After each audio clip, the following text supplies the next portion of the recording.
바로 전세권이라고 하는 권리가 가장 먼저 설정되어 있다. 이런 식으로 전세권이라고 하는 권리가 가장 먼저 설정되어 있는 사건 같은 경우는 저 전세권이 말소기준 권리가 될 수가 있는지 말소기준 권리가 될 수가 없는지에 따라서 권리 분석이 달라지게 됩니다.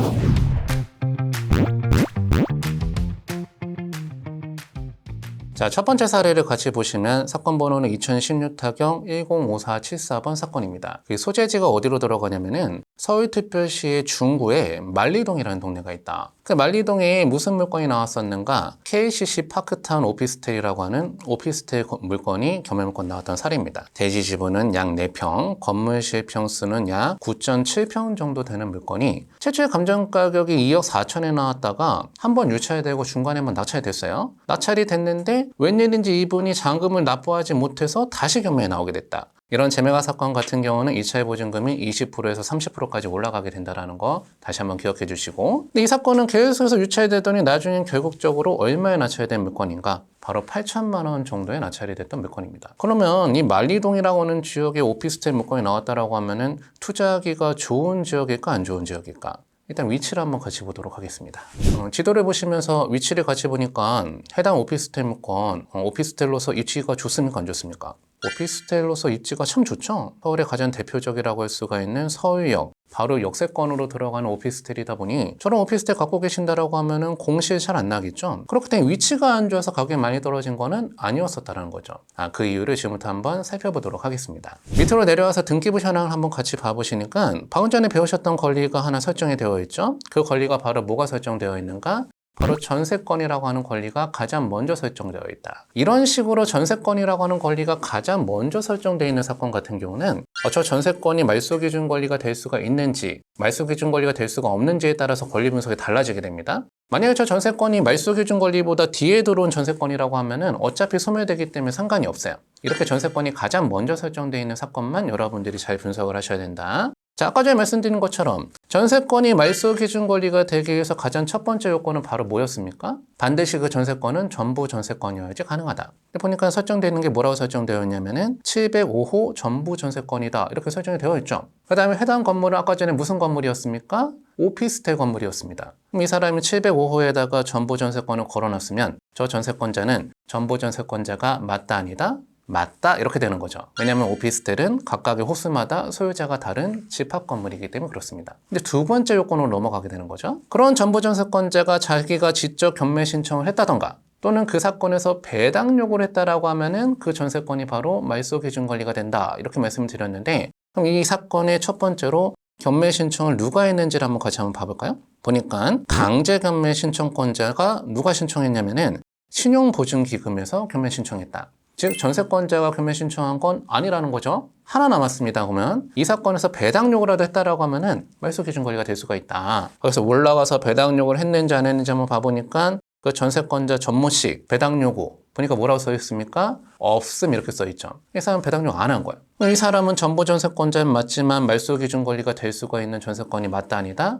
아니다 이렇게 되는 겁니다. 그럼 해당 사건은 이 전세권이 말소기준 권리가 되지 못하다 보니까 그 밑에 있는 권리들 중에서 다시 말소기준 권리 잡아야 되겠죠. 해당 사건에서 말소기준 권리가 되는 건 2014년 7월 2일 날 설정된 가압류 설정 등기가 말소기준 권리가 되니까 그 권리보다 먼저 들어온 전세권은 어떻게 되는 거냐? 낙찰자한테 인수 이렇게 되는 겁니다.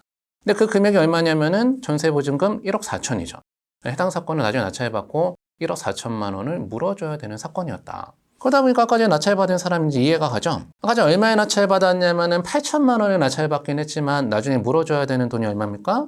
1억 4천. 이 오피스텔 결국에 얼마에 샀다라는 겁니까? 2억 2천만 원에 샀다라는 거죠. 그러면 감정가격 2억 4천만 원 나가는 오피스텔 2억 2천에 샀으니 그렇게 싸게 샀다라고 볼 수는 없겠죠. 그럼 이 시점에서 이제 이해가 가는 건 누가 이해가 가냐면은 아까 전에 그 잔금 미납한 애가 이제 이해가 가. 그렇죠? 아까 얼마에 낙찰받았냐면 2억 정도에 낙찰받았는데 나중에 물어줘야 되는 돈이 얼마입니까? 1억 4천 물어줘야 되면은 2억 4천만 원밖에 안 가는 오피스텔 지금 얼마 주고 사게 생겼습니까? 3억 4천 주고 사게 생겼잖아요. 이분 밤새도록 고민했을 겁니다. 1억을 더 주고 이 오피스텔을 사? 아니면 2차 보증은 10% 1920만 원 날려? 당연히 뭐를 선택했겠습니까? 1920만 원 포기하는 거를 선택했겠죠. 우리가 사례를 보니까 1920만 원 날렸구나 이렇게 보지만 1920만 원은 절대 작은 돈이 아니죠. 여러분들 권리분석 실수하시면은 싸게 받으려고 했다가 오히려 돈을 날릴 수도 있다는 거 다시 한번 기억해 주시면 좋을 것 같아요. 다음 사례 하나 더 보도록 하겠습니다. 자, 사건 번호가 2014 타경 11615번 사건입니다. 소재지는 어디로 들어가냐면은 서울특별시 강동구 성내동에 CJ 나인파크라고 하는 주상복합 건물에 상가가 나왔던 물건이었어요. 물건 종별해 보니까 근린 상가, 대지지분은 약 7평 조금 안 되고요. 건물실 평수가 28평 정도 되는 물건이 최초의 감정 가격 3억 7천만 원 정도 나왔다가 이번에는 3억 5천6백만 원 정도에 낙찰이 됐던 사례입니다. 먼저 이 상가는 임대 놓기가 좋은 상가였는지 아니었는지 지도를 보면서 위치를 먼저 보도록 하겠습니다. 자, 지도를 보면서 그 상가의 위치를 보니까 위치가 좋아요, 안 좋아요?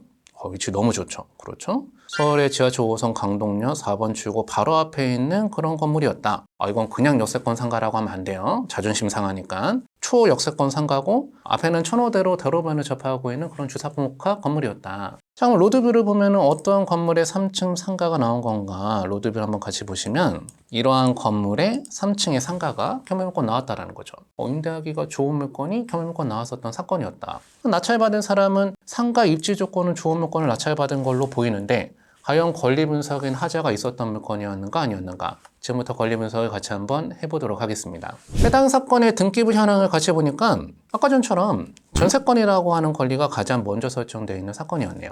여러분들 항상 뭐를 판단하셔야 된다? 저 전세권이라고 하는 권리가 말소 기준 권리가 될 수가 있는 전세권인지 말소 기준 권리 될 수가 없는 전세권인지를 판단하셔야 된다. 그 첫 번째 요건은 바로 뭐였습니까? 그 전세권은 반드시 전부 전세권이어야 된다. 근데 해당 물건은 아까 전에 그 주상복합 건물에 구분상가 한 호수가 겸해물건 나온 거였죠.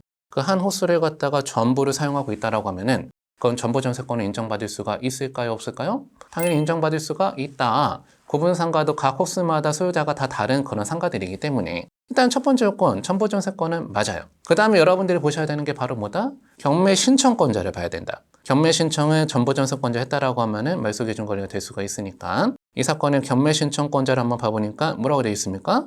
라이프온 주식회사 이렇게 되어 있죠. 그 라이프온 주식회사가 바로 누굽니까? 바로 전세권자죠. 해당 사건은 전부 전세권자가 본인이 직접 경매 신청한 사건이다.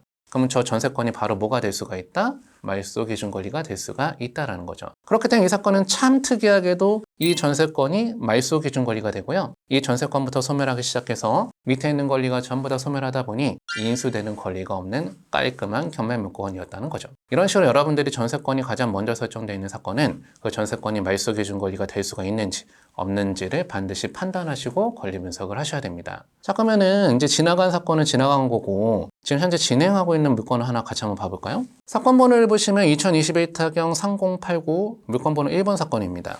소재지가 어디로 들어가냐면은 서울특별시 서대문구 연희동이라고 하는 동네가 있어요. 거기에 물건 종별을 보니까 주택이 겸해물건 나와 있는 사례입니다. 연희동이라고 하는 지역에 주택이 겸해물건 나와 있다라고 하면은 너무 좋은 물건이죠. 토지 면적은 약 33평, 건물 면적은 한 43평 정도 되다 보니까 사이즈는 그렇게 크진 않지만 최초의 간전평가 금액은 얼마에 나와 있냐면은 한 6억 초반에 나와 있다가 지금 현재는 기획 연기돼서 변경 상태로 되어 있는 사건입니다. 연희동에 단독주택 하나 살 수가 있는데 그 가격이 6억이다. 그럼 이 가격이 싸 보이세요? 비싸 보이세요? 여러분들 보셨을 때는? 이 가격이 사실 시세보다는 굉장히 저렴하게 나와 있는 물건이거든요. 과연 어떠한 단독주택을 살 수가 있는 물건인지 사진을 한번 같이 봐볼까요? 사진 한번 같이 봐보면 건물이 와 생각보다 괜찮죠? 여러분들 서울의 연희동에 저런 단독주택 하나 가질 수가 있다라고 하면은 참 좋을 것 같죠, 그렇죠? 그 연희동 지역 자체가 약간 고바위에 있는 지역이기 때문에 3층에 있는 저 그 테라스 부분에서는 뷰가 좀 잘 나올 수가 있는 그런 물건처럼 보이고요. 그러니까 이제 차고지도 이제 소재하고 있는 것처럼 보이고 그 안에 이제 지바겐도 들어가 있네, 그렇죠? 일단 계양도를 한번 봐봤을 때는 정남향으로 지어져 있는 그런 단독주택입니다. 전반적으로 봤을 땐 투자하기가 참 좋아 보이는 물건인 건 맞지만 아무리 물건이 좋은 물건을 보인다라 하더라도 권리관계에 하자가 있다라고 하면 투자하면 안 되겠죠. 자, 해당 물건의 권리 분석을 지금부터 한번 같이 해보도록 하겠습니다. 자, 등기부 등본에 대한 현황을 보면서 권리 분석을 한번 같이 해보면은 이 사건도 같은 유형. 보니까 이제 전세권이라고 하는 권리가 가장 먼저 설정되어 있는 사건이다. 이런 식으로 전세권이 가장 먼저 설정되어 있다라고 하면은 여러분들은 그 전세권이 말소 기준 권리가 될 수가 있는지 없는지를 판단하셔야 된다라고 말씀드렸죠. 자, 첫 번째 요건이 바로 뭐라고 말씀드렸냐면은 건물의 전부 전세권이 설정되어야 된다라고 말씀드렸는데 해당 사건은 그 건물의 전부 전세권이 설정이 되어 있네요. 그렇게 되면 첫 번째 요건은 통과. 두 번째 요건을 봐야 된다. 경매 신청을 전세권자가 했는지 또는 이 사건에서 배당 요구를 했는지를 봐야 되는데 해당 사건의 경매 신청권자를 보니까 누가 했냐면은 주식회사 뷰티풀 하우징에서 경매 신청을 했죠. 즉 전세권자 표 모 씨가 한 게 아니다. 그럼 이제 하나 남았습니다. 배당 요구를 했는지 안 했는지 위로 올라가서 봐야 되는데 위로 올라가서 보니까 전세권자 표 모 씨 배당 요구 했습니까 안 했습니까? 배당 요구 안 했죠. 그러다 보니까 이 전세권은 말소 기준 권리 될 수가 있다 없다? 말소 기준 권리 될 수가 없다. 그럼 이 전세권이 말소 기준 권리가 안 되다 보니까 그 밑에 있는 권리들 중에서 말소 기준 권리 잡아야 되겠죠. 해당 사건에서 말소 기준 권리가 되는 건 바로 뭐겠습니까? 2021년 4월 8일 날 설정된 JC, J대부의 근저당권이 바로 말소 기준 권리가 되겠죠. 그러니까 그 말소 기준 권리보다 먼저 들어온 전세권은 낙찰자 인수 이렇게 되는 건데 그 금액이 자그마치 얼마입니까? 아까 감정가가 6억에 나온 물건이었는데 전세가가 8억이네. 그렇죠? 아까 감정가 좀 잘못됐다는 거죠. 이 물건은 지금 이 차에 들어갈 수가 없는 물건이다. 지금 최저가에 이 차에 들어가서 낙찰받는다고 하더라도 얼마를 물어줘야 되는 사건이기 때문에 8억을 물어줘야 되는 사건이기 때문에 그럼 지금 사더라도 14억 주고 사야 된다는 거거든요. 너무 가격이 비싸다는 거죠. 여러분이 이런 내용 모르고 덜컥 이 차에 들어가게 된다고 하면은 실패를 볼 수가 있기 때문에 반드시 권리 분석을 잘 공부를 하고 이 차에 들어가셔야 된다. 사실 여기 지금 전세권자로 들어와 있는 저 표 모 씨가 좀 유명한 분이거든요. 혹시 어떤 분인지 아시겠는 분 안 계십니까?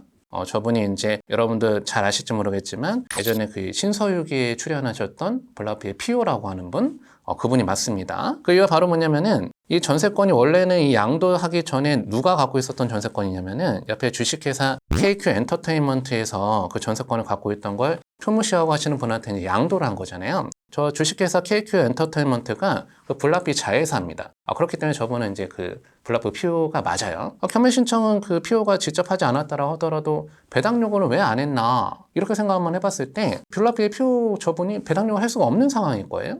왜냐면 지금 군대가 있거든요. 지금 해병대가 있어요. 그래서 배당 요구를 안 하지 않았나. 이런 사건을 여러분들 낙찰받게 되면은 그 전세금에 대한 걸 여러분들이 대신 물어줘야 되는 사건이기 때문에 반드시 권리 분석을 잘하고 이 차례 참가를 하셔야 되겠습니다.